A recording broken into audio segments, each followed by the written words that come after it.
Right. Hello, everyone. I just wanted to make a quick video to show you kind of how this Nearpod thing is going to work on Thursday. So what I will do just after this meeting is I'm sorry, just after this video, is I will go to, like, this is my Nearpod homepage. Here's the lesson for tomorrow. I will go to these three little dots, share with teachers. I will type in your uh, four wonderful emails, share an editable copy. That way you all have it. It'll show up in your email and it'll say things like whenever you open it to preview or I think it's like add to library. I think that's what it is. So you click add to library. At that point, you would possibly register. I can't remember. I did it like 2 years ago. So you'd register or whatever, and then eventually you would get to this screen where you should see this lesson shared in your library. You can edit it, do whatever you want. It's not going to change my copy. You have your own. So then at that point, we would, to schedule it for Thursday, we could click live participation, which is going to be teacher-led, like you control the pacing of the slides. And it's going to, each one of us, like we have our own copy, and so it's going to generate its own code. So just one person for each class would need to do this. So you don't have to worry about the code just yet. Click on Google Classroom.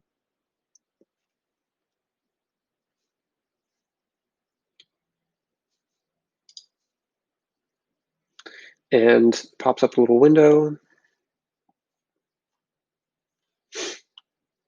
You would select, we'll just put this in Janessa's little test class. We're gonna like make an announcement just because it's not really an assignment. They're not really turning anything in. So we'll hit go. We're excited, Nearpod, blah, blah, blah, blah. This is for Spacer, all students, and we will go ahead and schedule it. That way we can set up all three to be at, like it's currently 12:19, but like schedule it for,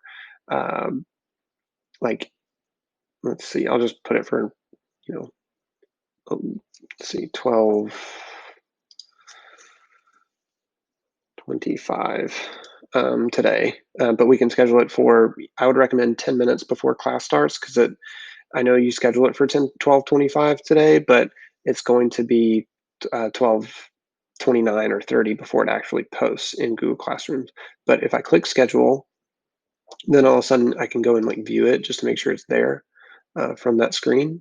And it's here under saved announcements. So if I click this is my Nearpod. I can look and make sure it's all there. It's going to post. Oh, actually, I scheduled it for tomorrow at 12:25. So make sure the date and time is right. Again, like 10 minutes before class time, and it's good to go. If you want to get rid of it, you can just trash it here, but it should just show up right in the stream because we posted it as an announcement at the scheduled time or about 5 minutes after. Okay, so there it is. And then what it's going to look like in order to launch it, it would be in the stream. You can just like click on it either from Nearpod or you can click on it just right in the Google Classroom. And whenever it loads, here it is. So you can exit out this. The code really isn't important because you're putting the link to it in Google Classroom that we want kids to click on. And so, but if somebody for some reason needs the code, their Google Classroom or whatever isn't working, you can just tell them to, go to nearpod.com and then put this code in whenever it asks. I think it's in like the top left corner of the screen. They can put this code in, put their name, put their actual name. That should probably be posted in the announcements, like for the assignment. Like make sure to put your first and last name. That way it's easier for us to see who logged in and who did not. So from here, like the kids can log in before you or whatever, it's fine. They won't be able to control it. So whenever we're ready to go, like, we'll introduce what does it mean to be an American, and then just be able to go through the slides. The links are in here, so tell the kids beforehand, like, okay, hey, this is our Nearpod. They're going to be links built in, but don't click on them until I tell you to. Otherwise, you'll just be ahead of everyone. So we can just read the definitions for people that it's not in our class. So, Christy or Giselle or Jamie, like you would read Janessa's and then say, okay, and then she had some videos or songs that she wanted you to listen to. And then you tell the kids like, okay, go ahead and click click your links. And then they will be able to click the links themselves. That way, um, they have it at their own pace. So you can, do the clips if you want to just like do one of the clips, it's up to you. It starts to play immediately. And if you want to click on the links yourself, you'll know about how long they take. And then you can still talk to them like while they're watching. And so you can say, okay, go ahead and come back. You can do the other ones as well. There's 3 here. So then do the same for every teacher. And then Janessa or I would explain, like read Jamie's, to our class and explain like what she was, how her definition is seen in Norman Rockwell's Four Freedoms and things like that. So another link here for Christie's. And again, just remind them like, wait for me to click on the link. So Giselle's and then mine.